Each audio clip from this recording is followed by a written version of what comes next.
Hello everyone, welcome back to another episode of Mini Books Podcast with your host Gloria and Rogan, and today we are excited to dive into Special Book with you. We picked this one because it has really important lessons to share and we can't wait to talk about them. So let's get started. Ready to learn how to learn better. Always. Today we're diving deep into Power Up Your Mind by Bill Lucas. It's like a user's manual for your brain. I love that. A user's manual. That's exactly what it is. You know how we're bombarded with information these days? Oh, yeah. Lucas gives us these brain-based tips to learn faster. Who doesn't want that, right? Sign me up. What I really liked is how he uses all these examples from business leaders. It's like this stuff really works in the real world. Yeah. And one of the things that struck me early on was this idea that most of us know more about how our car engines work Right. than our own brains. Yeah. It's kind of crazy when you think about it like that. It really is. It's like we skip over this whole part of how do we actually learn. It's like we spent all this time learning to read and write, but no time learning how to learn. Right, exactly. It's like Lucas even says trying to learn without understanding your brain is like trying to, light a fire with two sticks. Exactly. So let's unpack this brain of ours a little bit. Yeah. What really stood out to you about how Lucas kind of breaks it down? Well, I think the way he talks about the three different brains, the reptilian brain, Okay. the mammalian brain, and the learning brain, and how they all kind of work together. Because, sometimes you're trying to learn something, Yeah. but you're also feeling really anxious. Oh, for sure. And so then that kind of takes over, and it's harder to learn. So it's not just about like flipping on the switch Right. of the learning part of the brain. Yeah. It's about understanding how these other parts Absolutely. might be impacting it too. Yeah. It's like if you were, let's say you had to give a presentation Okay. and you were really nervous about it. Yeah. And so you're trying to memorize what you're going to say, but your heart's racing Right. because you're afraid of public speaking. So your reptilian brain is like, danger, danger. Fight or flight. Exactly. So then it's going to be much harder to learn. That makes sense. Yeah. And that actually leads into another point that Lucas makes about our brains thriving on patterns, Yes. but struggling under stress. Absolutely. Like the more we can understand the patterns Yeah. of, how things work, the easier it is to remember things and take in new information. Right. But then as soon as that stress kicks in, Yep. it's like it all goes out the window. Totally. Like when you're trying to remember something simple, Oh, I hate that. but you're under pressure and you just totally blank. Oh, yeah. I've totally been there. And Lucas actually, he mentions this study where people were under pressure Okay. and they started misspelling words that they normally knew how to spell. Wow. Isn't that wild? That's really interesting. Stress just throws everything off. So we've talked about how our brain works, but what about that thing that gets us learning in the first place? You mean motivation? Exactly. Okay. And this is where it gets really interesting because Lucas has this formula. Readiness plus value plus probability plus impact equals motivation. It's like the key to your inner learning machine. I like that. Okay, so break that down for me. Okay, so readiness. Yeah. Like, are you in the right headspace? Okay, yeah. Are you mentally, emotionally prepared to learn this new thing? Value. How important is this to you? Okay. Does it fit with your goals? Is it something you're curious about? Right. Because why learn it if it's not important to you? Exactly. Yeah. Probability. How likely are you to actually succeed at learning this? Okay. And impact. Yeah. What's the payoff going to be? How is this going to change your life for the better? Yeah. Okay. So if you are feeling good and ready to go, you see the value in it, you think you can do it, and you can see how it's going to have a good impact.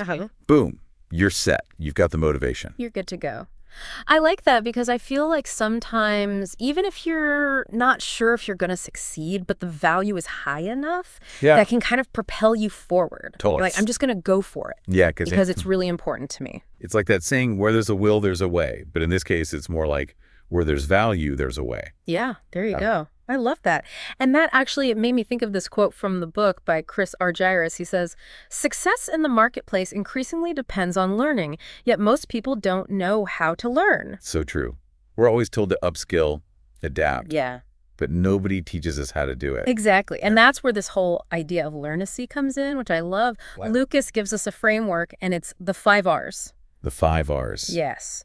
Resilience, resourcefulness, reflectiveness, remembering, and responsiveness. Okay. And he goes into each one in depth. He gives you tools. It's very practical. So it's not just these big ideas. He actually gives you things you can do. Exactly. Okay, so let's break down the 5 R's a little bit. Resilience. Yeah. So that's basically bouncing back from mistakes, right? Yeah, like not letting one little thing derail you. You just kind of keep going. Okay, and then resourcefulness. I'm thinking that's being able to find the information you need. Yeah, being resourceful. Finding a book, taking a class online, or knowing who to ask for help, right? Exactly. And then reflectiveness. Yeah, that's a really important one. Taking time to pause. Okay. Think about what you learned. How does it relate to what you already know? Right, because it's so easy to just keep taking in information and not really absorbing it. Exactly, Yeah. yeah. And then remembering. Okay, that one's kind of self-explanatory. Yeah, exactly. But he Wow. gives you all these really cool tips about how to actually remember things. Like mnemonics and... Yes, exactly. Sorry to interrupt you guys. If you're enjoying this podcast, then don't forget to check out our official YouTube channel, Mini Books Podcast, and subscribe for more great podcasts like this one. And then the last one is responsiveness. So you've learned something, you've reflected on it. Now what? Now what? Yeah, what are you going to do with that information? It makes me think of that Darwin quote. It's not the strongest of the species that survives, but the one most responsive to change. Oh, that's so good. And it's true, right? It is. That responsiveness comes from learning Yeah. and then being willing to adapt. Yes. It's not enough to just have the knowledge. right. We've got to be willing to use it. You know what I mean? Yes, absolutely. Lucas talks about this thing. He calls it change blindness. Okay. And it's like this. He gave this example of students watching a video, Okay. and they're supposed to be counting how many times the basketball players pass the ball. Right. But in the middle of it, a gorilla walks through, What? and they miss it. They don't see the gorilla. They don't see it because they're so focused on counting the passes. Oh, wow. And it's like Great. our brains can get so locked in Yeah. that we miss what's right in front of us. That's wild. It's like having blinders on almost. Exactly. And I think that's so important when it comes to learning. Yes. Because we have to be open to these new ideas. Absolutely. And Lucas talks about how important it is to be curious and ask questions. Yeah, and be okay with things being a little messy. Yeah. Because learning isn't always a straight line. It's not. Yeah? And he actually acknowledges, too, that there's some real barriers. Oh, yeah. Like fear of failure, Yeah. not having enough time. Right. Even just like being in a place where people aren't really encouraging you to learn. Exactly. It's hard to learn if you're not in an environment that supports it. Yeah. But he doesn't just leave us hanging. He gives us solutions. Yeah. He tells you, like, set small goals. Okay. Break those big goals down. Yeah. Find little ways to fit it into your day. Even if it's just for a few minutes. Exactly. Find what works for you. Yeah. Find your groove. Yeah, I love that. And he says it doesn't have to be this formal thing. No. Learning can be fun. It should be fun. So before we wrap up, I want to leave people with this one last thought. Okay. This idea of learned possibility. Ooh, I like that. What is that? It's this idea that we aren't limited by, our current abilities. Okay.